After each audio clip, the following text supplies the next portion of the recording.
Hey, what's up, everyone? Welcome back to a new episode of When You're Delusional, You're Gonna Be on TikTok. I do hope you're gonna enjoy the video, so let's just get into it.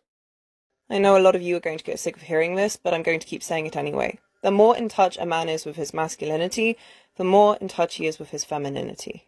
Because when you're in touch with your own strength, your own potential, the masculine qualities of leadership, clarity around sense of self, purpose, grounded in your identity as a man, you are less resistant to exploring the feminine qualities which all men innately contain alongside their masculine qualities. It's very important to recognize that men who are not afraid of the feminine power within them are not the ones demonizing, criticizing, and projecting their deeply rooted insecurities and fears of feminine power onto other women. Because ultimately, misogyny in a nutshell is men's own disembodiment, confusion, and terror regarding feminine power and the beauty and complexity that it encompasses. We see men who aren't afraid of feminine energy are open to exploring the depths of their emotions, their feelings, their unresolved trauma, their pain, instead of dismissing it, burying it, shoving it down, and then later projecting it outwards in the form of aggression, violence, misogynistic behavior, and denying themselves the real opportunity to get in touch with the original source of that pain.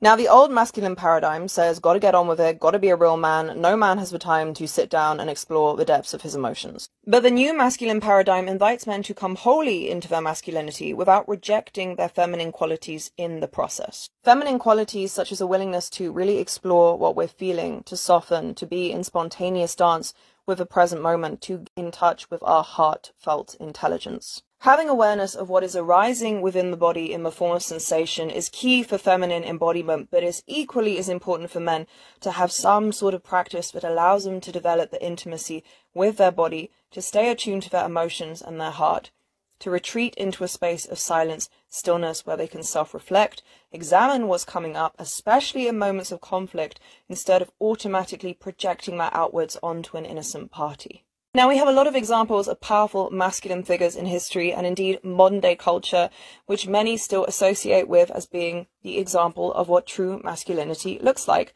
But these are often the very same men that sought to destroy women, because they were not true examples of how the masculine operates when he's in alignment with his power, truly rooted in sovereignty, his divinity, and expressing healthy feminine qualities. True divine masculine essence accommodates the feminine and yearns to protect her, to create the safe sanctuary and space that allows for her self-expression, that allows for her to unfold into her full depth, power, and strength.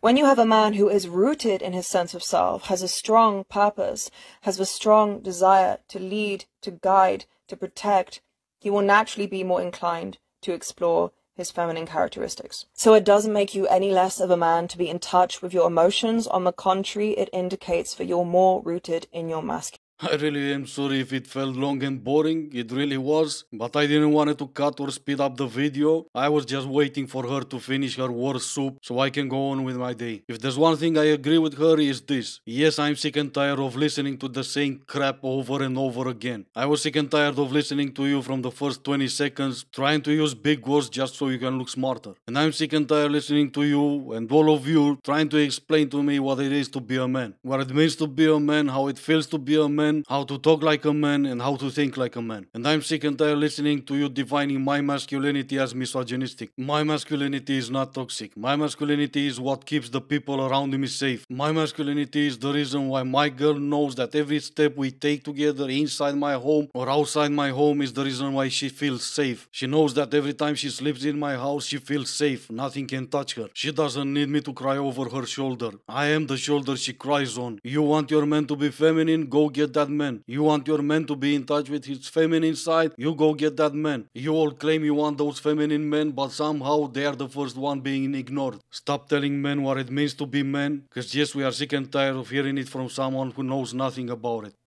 You want to know what women really want in a relationship, which in turn then gives the men what they crave?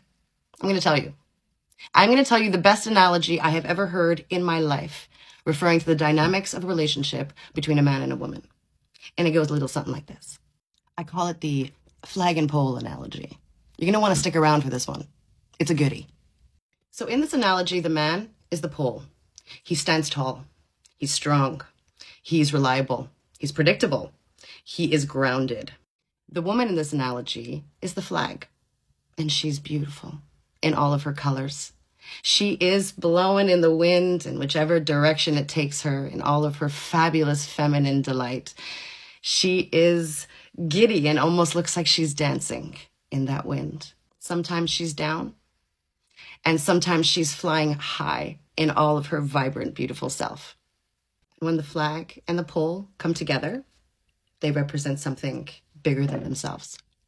There is nothing more that men crave than to bask and be submerged in the feminine energy.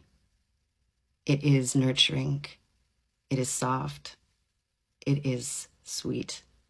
It is also brave and can be wild and unpredictable. The giddiness of her laugh and the melting in her eyes when she looks at him is all that they want. And now, with independent, strong women coming into the play, the flags are just getting bigger and bigger and bigger, which means that the pole needs to be stronger to sustain that amount of feminine energy that's going to come his way. You see, a woman needs these traits in a man so that she is reassured time and time again that she is safe in his hands, that she is better than okay. She good.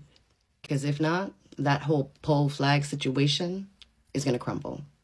Because he doesn't have the amount of strength it's going to take to make sure she flies high. No, I'm not sure if this was a joke and I lost all sense of humor, or she was actually being serious and it's actually funnier than if it was a joke, but I feel like a joke should have a punchline, right? I kept waiting for that punchline and almost fell asleep. A joke should be like a horse goes into a bar and the bartender asks, "Pole what? Flag who?" And yeah, I know it's not funnier than everything she said, but at least I kept it short. In case you missed it, my lady, all the poles are staying away from the flags right now. Maybe we got sick and tired of supporting only red flags. All the flags are getting bigger and bigger and the poles need to change to support those flags. Do you really think that that's gonna happen? How did that work out for you so far? More and more women are becoming strong and independent and it's the poles' job to get stronger to support all that extra weight? Again, how did that work out for you so far? See, I think there's a point you're missing and it's quite important. I don't need to change, I don't need to adapt to new things just because you're telling me to. My pole is just fine and my pole is just fine over there. Not to mention that I can get my pole shine from cheaper than what you're offering. And those flags are also strong and independent. Only I just realized I actually do like your analogy. The flags and the poles, maybe you should be worried that the fabric those flags are made from are gonna get ruined in time, or those poles are still gonna be standing up. It's that time of year again. Oh hey, look, it's the strong and independent flag.